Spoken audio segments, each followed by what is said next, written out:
Absolutely. So My mom just got home from a walk. Hi, Mom. Hi. Did you hear that? Hi. Hi, my darling. Oh, gorgeous. Hi, love. She can't hear you, but No. Hiiro said hi, love. Oh. Yeah, I gotta meet that kid. Jabubu. So instead of my husband Adriano lurking around in the background, like doing whatever he's doing, it's my mom. It's kind of it's a bit of a nicer vibe. It is very terrible. No, it is a much nicer vibe. I'm sorry, I don't care. I think anyone's, as long as your relationship with your mother is a relationship that you are happy to have, then I think it would be more desirable than any husband or wife or partner or spouse. I mean, like, just saying, I mean, it's the person that gave you life. So, I mean. Okay, that's true. Yeah, very true. But my God, like, it just depends on your relationship with your family because, you know, sometimes, for example, and I'm not going to, you know, go into too much detail about Adriano and his mother's relationship, but sometimes, you know, the apple doesn't fall too far from the tree. So there's like a lot of headbutting if you're very similar in personality, or like, you know, if you have a very like Adriano, okay, we'll just stop. This is not about him. And he'll be like, what are you doing talking about me on the podcast? But oh my God. Anyway, yeah. but we could go actually back to relationships with mothers. Is your relationship with your mother is always yeah. And you know what? And I feel like we might just be a you and I podcast. I think it is going to be a you. This is a you and I. You and me and you. What is that a song? And we and our two Jews. Maybe we should do a whole episode of just trying to make up songs to what we're saying. Oh my God, that would be so funny. And we can invite Jasmine to write lyrics for us. I love it. Then now my mom's humming songs in the kitchen. Because just speaking about relationships with family, well, it's interesting that we said, what do we say? Growing up Jewcy. Growing up Jewcy. I love that. Growing up Jewcy. Growing up Jewcy, my friend, like you always have been very close to your mother, and you are embarking on a big change soon where, you know, you don't have to talk about all of it, but you are embarking on a change where you're, not that you're severing the umbilical cord finally with your mom, but you're very reliant and very dependent on, I'm just hoping that's okay to say, on your mom. Okay. And no, I am. Yeah. And I know we've talked about that before, but it's, you know, it's not, it's beautiful when that happens. Yeah. Not like that with every family for sure. But how are you feeling, you know, kind of. Yeah. Well, I mean, about like actually flying the nest finally. Yeah. Yeah, for sure. Yeah. I would say it's very, I mean, even being in Vancouver and being on my own, you know, for the last 10 years, which is wild to think about. It's definitely been a comfort having, you know, your parents, both my mom, my dad, accessible in the same city, having them close by with a physical proximity to be in the space with them.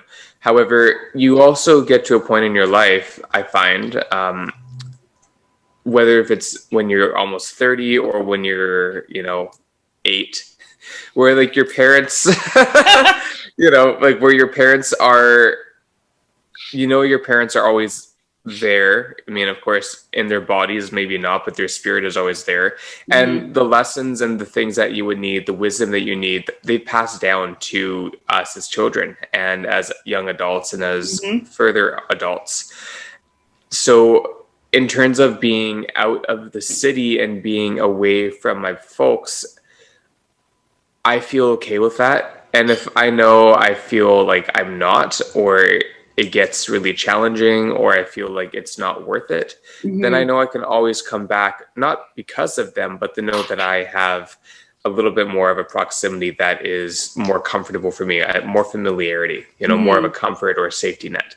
But in any case, the ability to go out of my comfort zone and to go out of it in a way that's really safe and very strategic and to be around other people who may not be my parents, but that are my cousins or that are my best friend, that feel like family, I think is the trick to really build that family around you. Yes. So you're not going, it's not like I'm going to go to a city where I don't know anybody.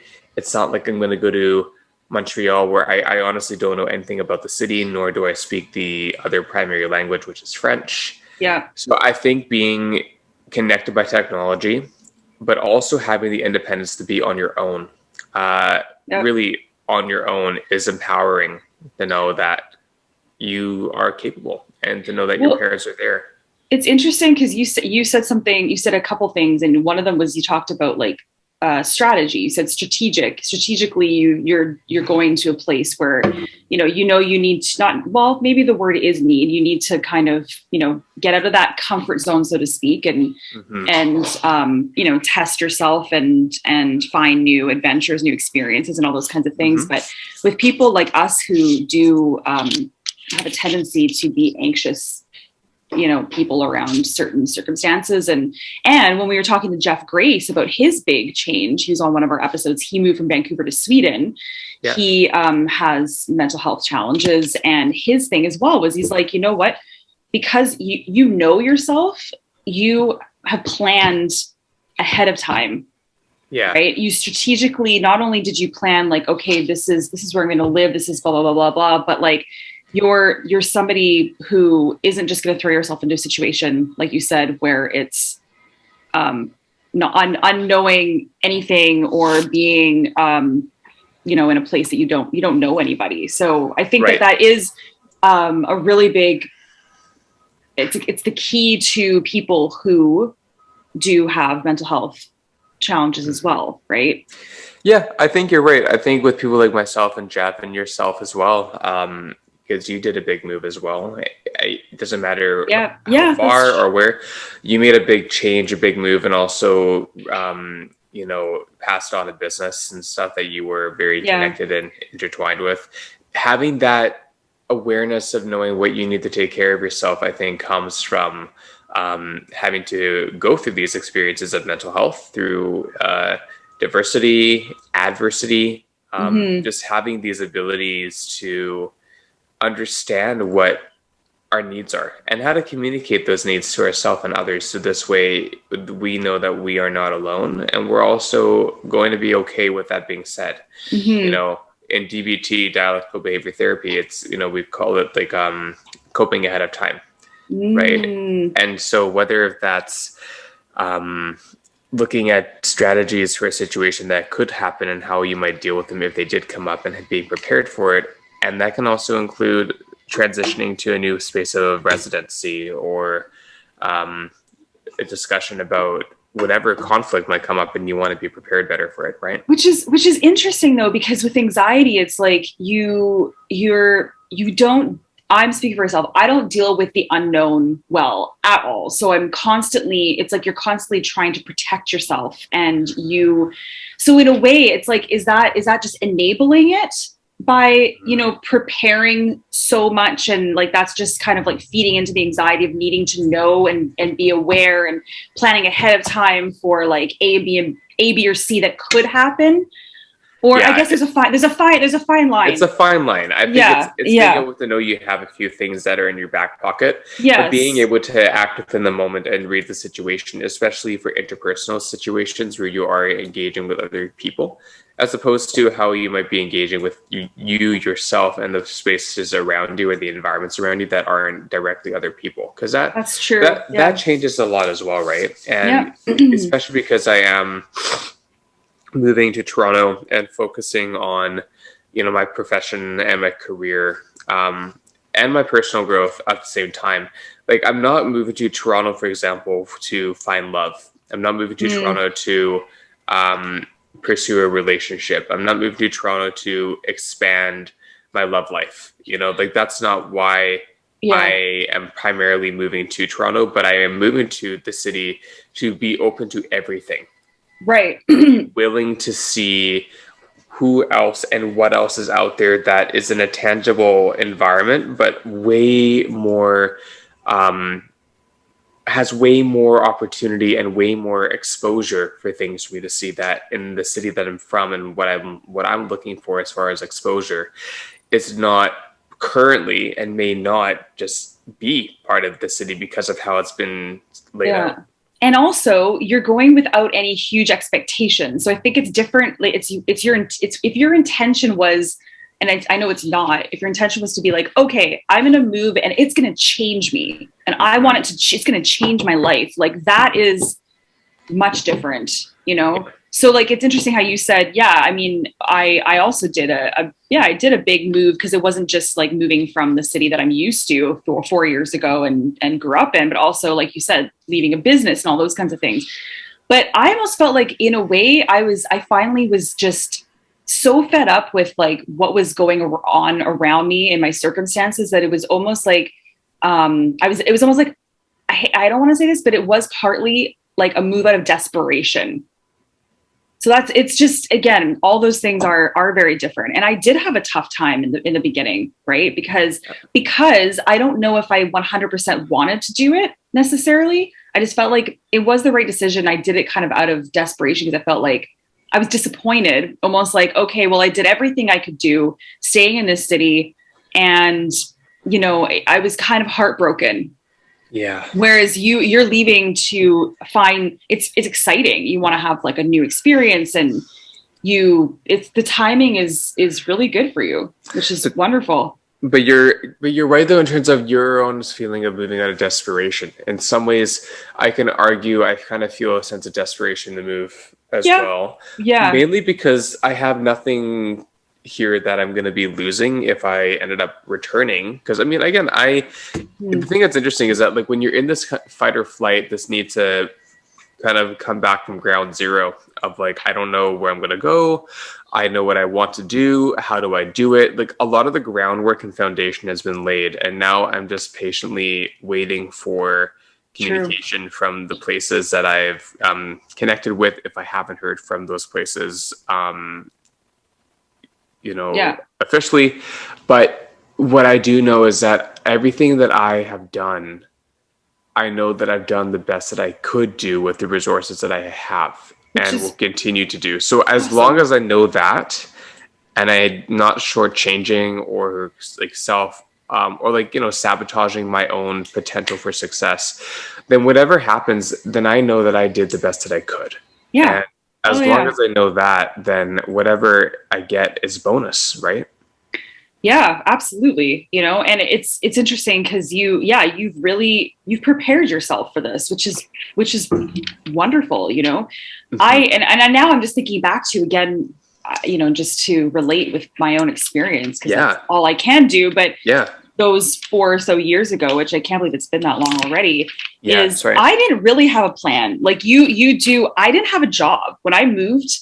I didn't have a job. I didn't know what I was going to do. I had I don't even know if I had an interview at that point when I moved. So, you know, there was a lot of like, but I guess in a way, I mean, that does take bravery and to make those kinds of decisions. It's interesting because I do have like a real, one side of me really needs things to be planned and take the guesswork out of it for most things in my life, because otherwise, you know, my anxiety will kind of go cuckoo.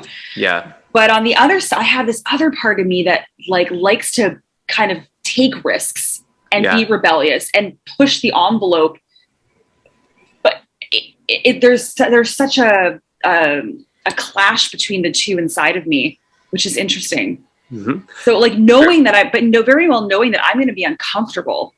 Yeah. You know, so I don't know where that side came from. Maybe it's that survival instinct and that kind of from our past and from, you know, grandparents and family members and all those kinds of things. But but I think it's also that feeling that we consistently are people that want to grow, and so you grow with discomfort as long as it's measurable, and it's not to a point where it's thrusted upon you, unless if it has to be, which some of the things that you and me have gone through have been thrusted upon us, and we've had to rise and we've been fine. But it's one of those, you don't always want to have to be put in those situations to then continue to grow. So having measurable and achievable things that you can put upon yourself that push you out of your comfort zone enough to grow a bit might just be enough to then really throw yourself into it. But you got to start with a little kind of a little feed, and then that feed will eventually start to really bring you to wherever you end up. So, I mean, for example, like when you came into town the other day and we spent an afternoon and evening together, that whole experience for me was really, I felt like I was somewhere else when that was happening, which was such a gift because it helped me feel like, okay, like I can tell that when I'm seeing my city of Vancouver, when I'm seeing the people that mean a lot to me, friends, family, and some people that I don't see often, but people that I have a very deep connection to that I want to ensure I see before I go and maybe not come back for quite a while. Or maybe I do come back in 3 to 6 months because I feel that's actually what feels right. Whatever it is, I want to make sure that I can see these individuals that let me know that I'm on the right path, but also that, I feel like I'm tying up any ends that don't need to be tied or some that do need to be tied, and then letting those be feeling complete. Yeah. Because I've dined out a bit more in the city normally than I would, because that's a social activity and you're wrapping things up with people. Yeah. I've gone to different areas of the city that normally I might not go to very often because I want to make sure I see them once more before I go for whatever length of time I'm gone for. And I walk around the city and I kind of like, I'm good, like I'm good. I've seen enough of what I'm used to. And no matter how gorgeous and beautiful it is in BC and in Vancouver, I kind of jokingly say, well, nature doesn't pay the bills, and it doesn't, and it doesn't pay my soul either. So that's the key thing. If it doesn't pay your soul, if it doesn't provide you that feeling of, if your surroundings don't provide you what you're looking for and you're doing everything you can to be accountable for that, then that's a sign to show that you're ready to go somewhere. You're ready to change and see what else is around you. Yeah. Because who knows, like I could come back and I might be like, holy crap, I really appreciate this. Let's go hiking every day. Let's go to the mountains every day. Let's go rent a kayak and capsize 25 times in an hour. Like, let's go get eaten by coyotes in oh God, park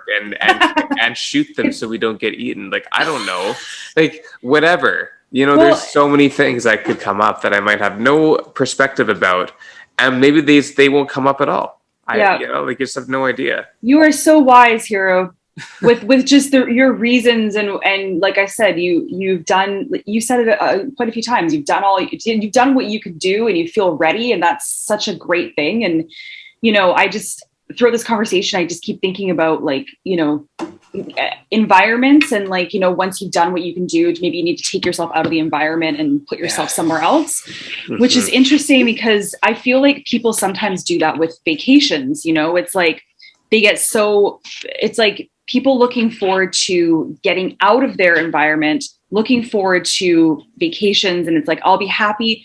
I don't know why I was also thinking about this terminology, but I'll be happy when, I'll be happy when, I'll be happy when. Yeah. Which is not about goal forming of future thought. That's our planning. That's like, this is like a very negative, I'll be happy when, so you can't be happy in the present moment.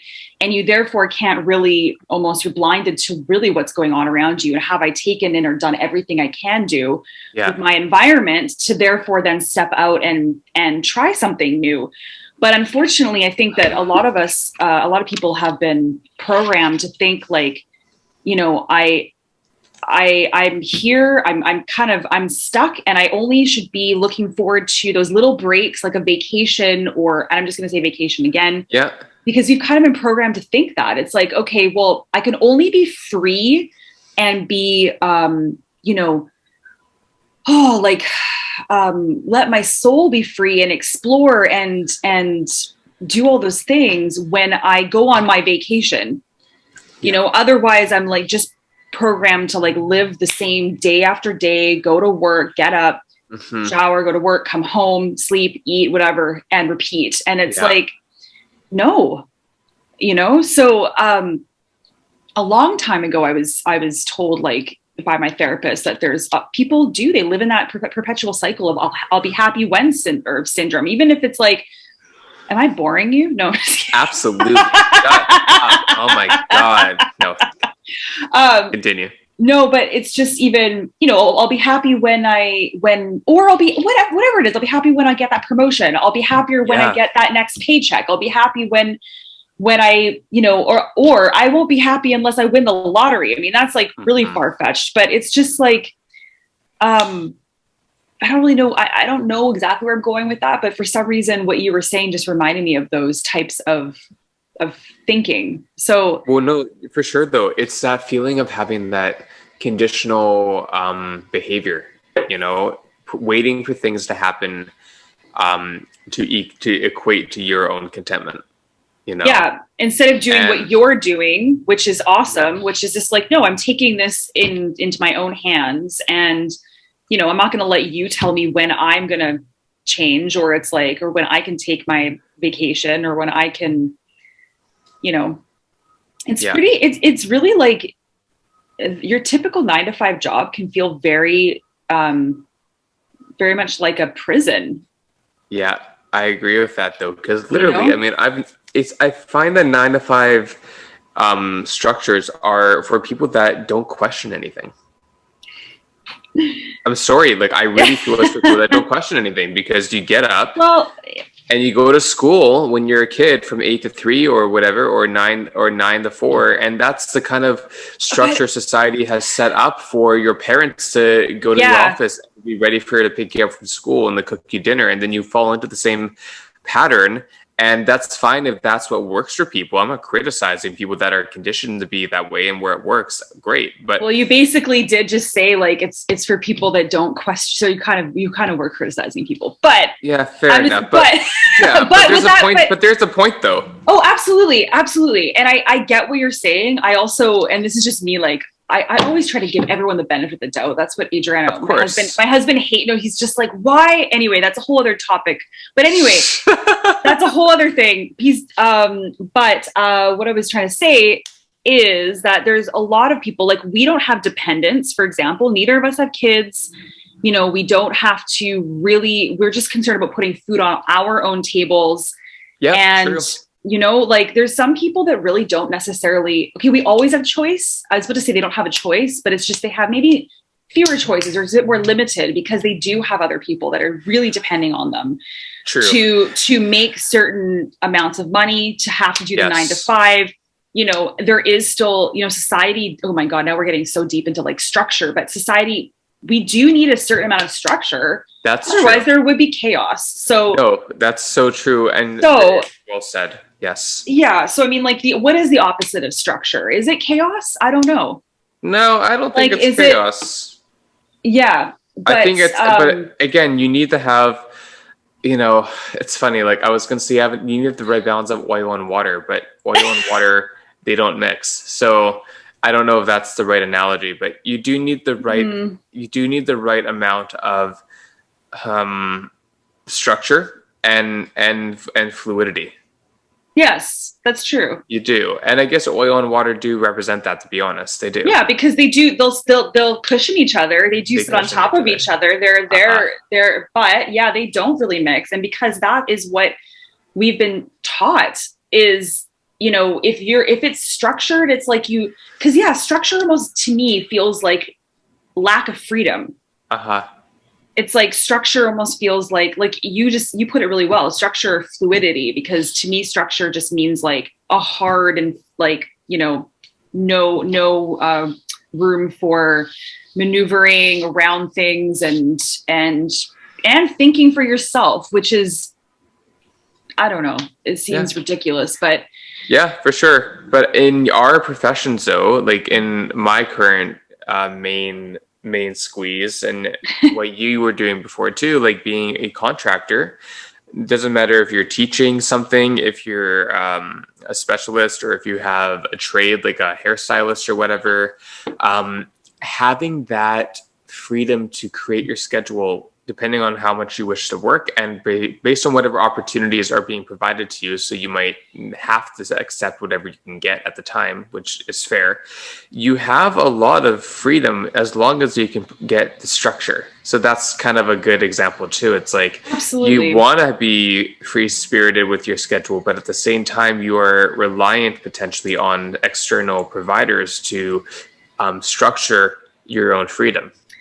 Well, and it's interesting because you're totally right. And now that my husband and I don't know, I can't say my husband, I've said his name a million times. Adriano and I are getting close to 40. And, and I'm thinking we both have been the type of people that have strayed away from that structural, like 9-to-5 type job. I've had a few of those types of jobs where I've been in an office, sat in a cubicle, did fucking photocopying in a photocopy room for like 8 fucking hours a day. Like I've done in order to like maybe make my way up the corporate ladder, so to speak.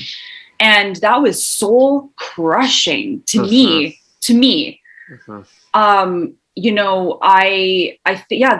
But so this is the thing.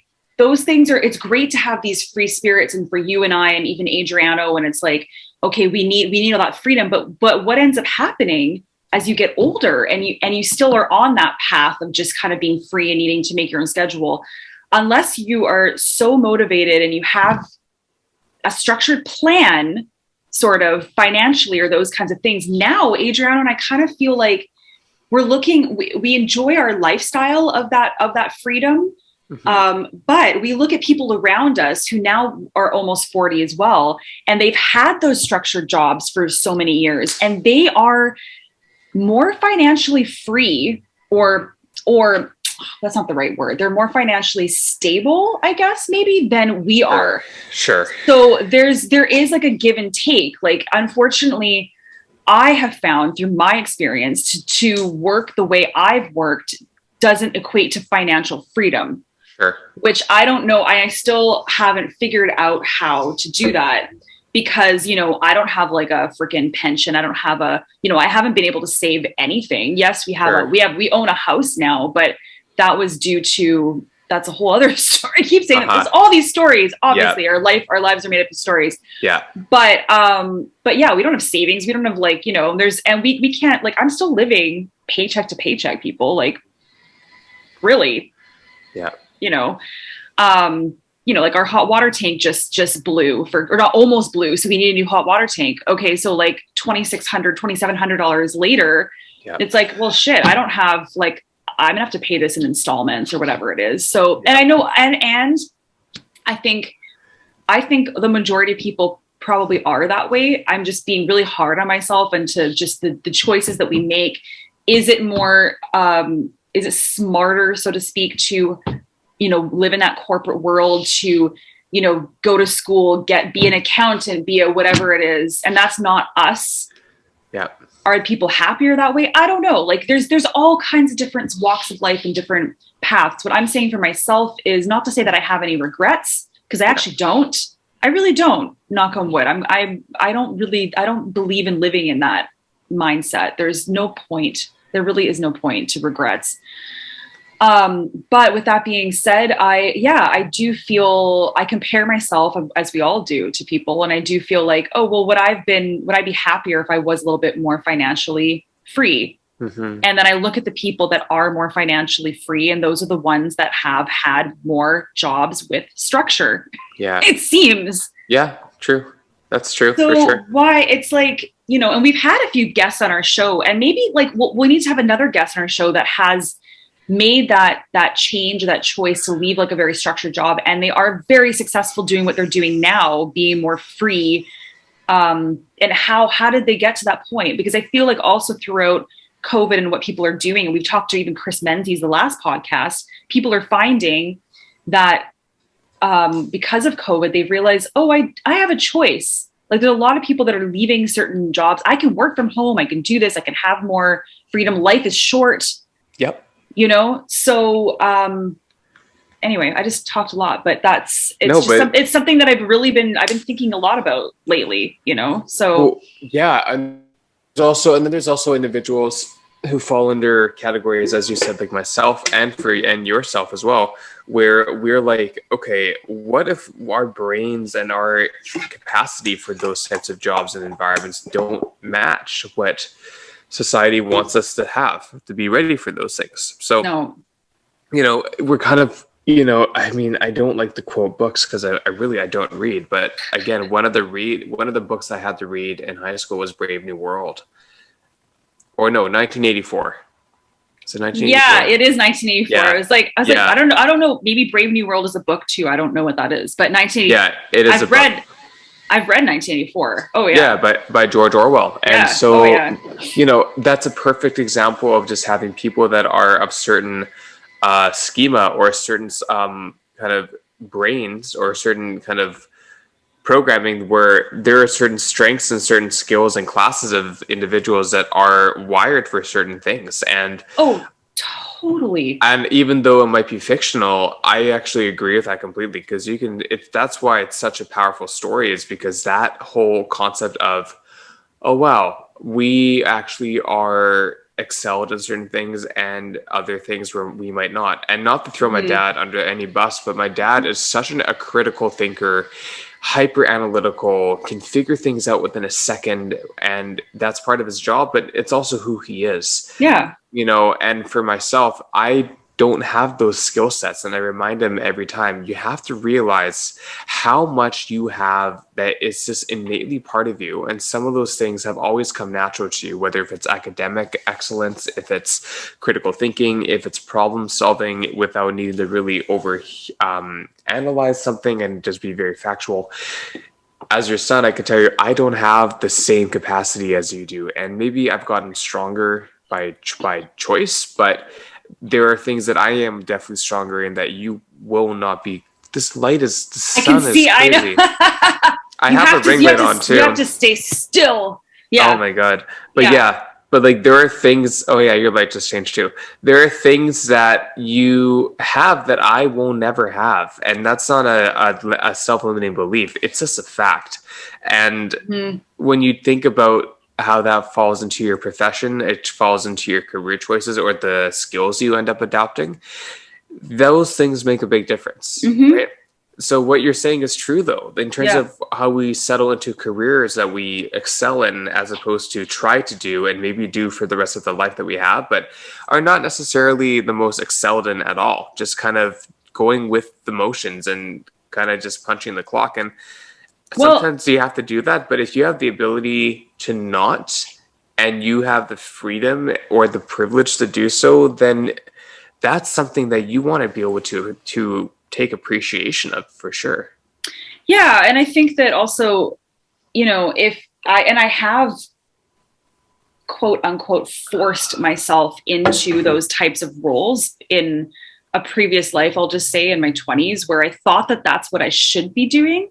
Right. Like I need a career. I need, like, at one point I thought I wanted to be a paralegal. Like, I'm making that face because that I'm shocked now thinking that I would have gone back to school and done that stuff, because it makes my blood boil or crawl, it makes my skin crawl, to think about that, because that's just not me. And, even if I were to force myself to do that, thinking that I was doing that for some more like financial freedom, so to speak, what I would have sacrificed is my soul freedom. Yeah. For me. Right. Yeah. So there's always the good and the bad, the whatever, if you want to call it that, the give and the take, the whatever, all those opposites. Yeah. But I love that, the analogy or the comparison to that book, 1984, because that book will be like, I think forever will be, so relatable to almost every era and every decade. And it's just such a great book. It is. And the whole like Big Brother is watching you and all those kinds of things. It can be a slippery slope, because, people can take that into much too literal context of these days. It's like the government watching you. And then, oh my God, then you can go on to like vaccinations. It's just, you can spiral out of control with those. I mean, it definitely is a far-fetched idea or book. But is it? I don't know. Anyway. No, I don't think so. I really don't. But when we're talking about coming back to transitions, moving to a different city, moving to a different country, a different province, it's one of those things where it's not a foreign concept, and many people have had to or have chosen to do something like that. And I think part of that also makes it feel more, it doesn't make it easier, but it does make it more universal and relatable. Because you can talk to a lot of people about, oh yeah, I'm new. Oh, where you're from, or I'm from here. Oh, cool, I'm from blah blah blah. Or you end up meeting people that are, you can. It's a common ground, I guess. Absolutely, it's a common ground where you can say, oh, cool. Well, tell me about where you're from and why you chose to come to here, and what can I learn? What can we learn from another, provided those people are individually sound, right? So it's pretty amazing to see how, as you have grown and moved to Vernon, how you have settled into your lifestyle, how I have settled into what I want to go through and what could happen. It's pretty amazing how we can end up where we want to go, and also be aware of, we don't know how the outcome is going to go. No. We don't know where the where the prospects are going to lead, but at least we're trying. Like, I think we have to celebrate the fact that we are trying to do something that maybe, again, it's like, I'll be happy when. Well, when is when?